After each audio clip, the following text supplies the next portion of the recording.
We're joined by Meatloaf. Meatloaf, thanks very much. Welcome to New Zealand again, and thanks for joining us. And you'll be co-hosting the show, and I'll be talking to you later. Welcome to New Zealand. That's me again. Well, you've been here before, haven't you? I have. That's me saying that to you. 3 times. 3 times I've been here. When were you first here? I was. What did you say, Marcus? I need an interpreter with you. Okay, I tend to mumble a bit. No kidding. I didn't know that about you, Marcus. And that makes people listen a bit harder, and it goes in their head clearer. That's okay. Right. When was I That's first here? Is what you asked me, right? Yeah. Around about 1989. Cool. I was here with the Pepsi Challenge, whatever that was. I don't know what that was. I don't know what it was either. I wasn't on that junket circuit then. I wasn't going to the rich and famous dues like I do now. Really? You go to those now? Yeah, some of them. Well, which ones you go to? Oh, that would be. Oh, just sort of stuff. Oh, you know. come on, Marcus. I ask you a legitimate question. Well, I normally don't go to them because I normally feel a bit funny about all that sort of celebrity carry-on. So I see, okay. I might just lurk in the background and go down towards the end when it's just about finished and see what's happening. But I'm going to have to go to Kim. Right. We'll be back with you with a real let's go to Kim. Yeah, over to you, Kim. Thank you, Marcus. And me. And me, yep. You're welcome, Kim. Good. Well, he's arrogant, obnoxious, rude, neither of those two, of course. No. Smokes, drinks and swears a lot more than you can get away with on the telly. Sound attractive? Well, unfortunately, if you live in Wellington, he's hard to avoid. He's Derek Archer, resident rude person on the capital's Pirate FM.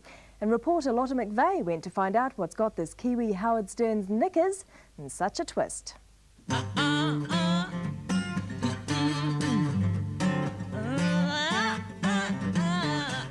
There's Joan's armour plating. In fact, her armour plating is so good. I mean, she's a tough lady. In fact, from what I understand, she rolls her own tampons. Did I just say what I think I just said? I did, didn't I? Yes, he did. This is Derek Archer, radio DJ and professional big mouth, the jock who loves to shock. Doing it with Chris Rea, forming a mutual band at the moment with Dire Straits. It's going to be called Diarrhea. Now, there's a band called the Nitty Gritty Dirt Band. The song was written actually by Mike Nesmith, and his great claim to fame is his mother created Twink. You know Twink, the shit that dumb computer people use on their screens? I never, ever wanted to be in radio. I never, ever wanted to go on air as a DJ. It was probably the weirdest thing in my whole life. I was driving down Wakefield Street in Wellington, and I was going, oh God, these radio stations are boring. And I hit the button and I got the concert program. And it was a guy, I think it was Philip Burton or somebody. I think he's up there with Maurice Williamson's office. And it was deregulation of broadcasting in New Zealand. And I went, yeah, right. Now tell me how that works. He found out and became the first holder of a private radio licence in New Zealand. Pirate FM's known for being the fastest request station in the city and the most obnoxious.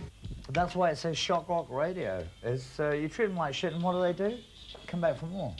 Every day, in every way, they come back for more because they appreciate the fact that you actually do care about what's going down their ears. This is a radio station from hell. You're the pirate. Go and make a nuisance of yourself somewhere else. Has anybody ever pointed out to you got bad attitude? Did anybody point out to you you're an idiot? Who do you have to know here to get a drink? On the Pirate, 96.3. Yes, we've got some grey clouds out there, but then again, at least they're not mushroom clouds. But it wasn't nuclear bombs that got Derek in the end. This weekend, his station was destroyed by fire. I will be 90% sure this was arson. But quite why someone would burn Pirate down is beyond Derek. We have no enemies. Pirate FM really only makes friends, and it's a community-based station. He's now back on air with a makeshift sound desk. It won't be long before things are back to normal.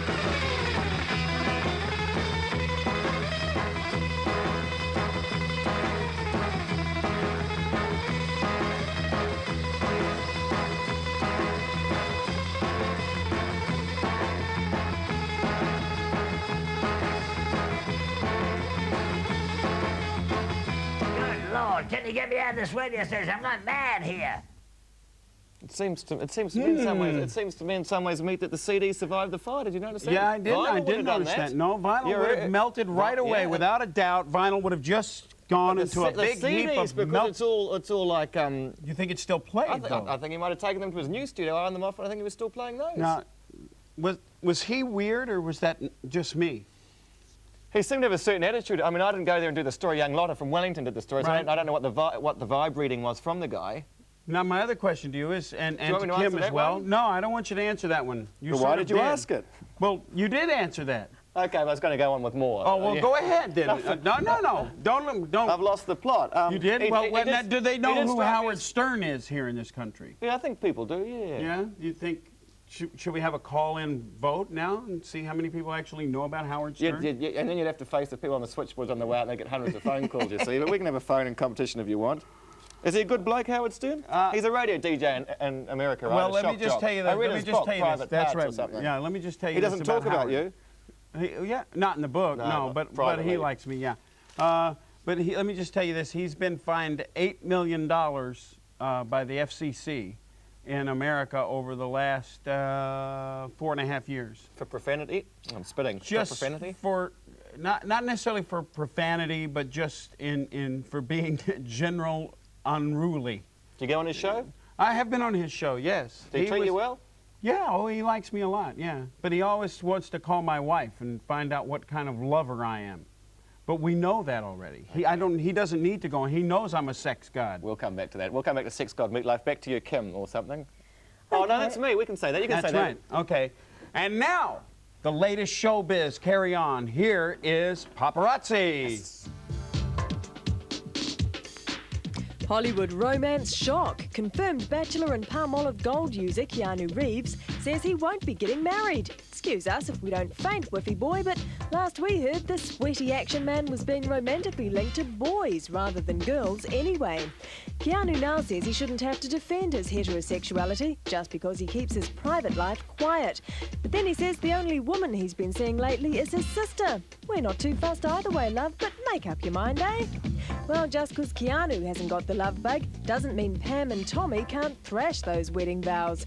They've got wed twice already, and now the bonk-crazy pair just want to do it again and again and again. Silicon-outed Pam says she wants to get married everywhere and hopes eventually that her mum will come and see one. Tommy's family's missed out on the heartwarming special occasion so far too, but as Pam says, when it's a last-minute thing, it's just kind of whoever's there is there. Well, not going anywhere anytime soon is that rabid rapper Snoop Doggy Dogg. He's been put on an electronic leash and $1.5 million bail while he lies down, rolls over and generally stays put while waiting for his October 23rd murder trial date. He was involved in a drive-by shooting in 1993. And the latest Stallone shoot fest, Assassins, has premiered in London with a star-studded cattle call that even brought out that shy and retiring Madonna. She's been laying down her golden vocals to a new Evita soundtrack. Yeah, sorry folks, that means she'll be trying acting again when she stars as Eva Peron in the upcoming movie. Co-starring is the new Mr. Griffith, Antonia Banderas. Just like a family movie for you with that crowd there, your mates, eh? That was funny, the shy and retiring Madonna. How about Pamela Anderson? We love her down here. You do? Yeah. Is that we've because only of got her lack of clothing or what? I don't know, just to share a sense of individuality and her ability to do what she wants, to marry the rough rock and that sort of carry on, you know. Yeah, and yeah. I don't know. I mean, Okay, Marcus. Listen, right after the break, we're going to find out what infamous accused murderer is still the holder of a world record, and I'm going to chat with Marcus about my new album, New Zealand, and a lot more, Marcus.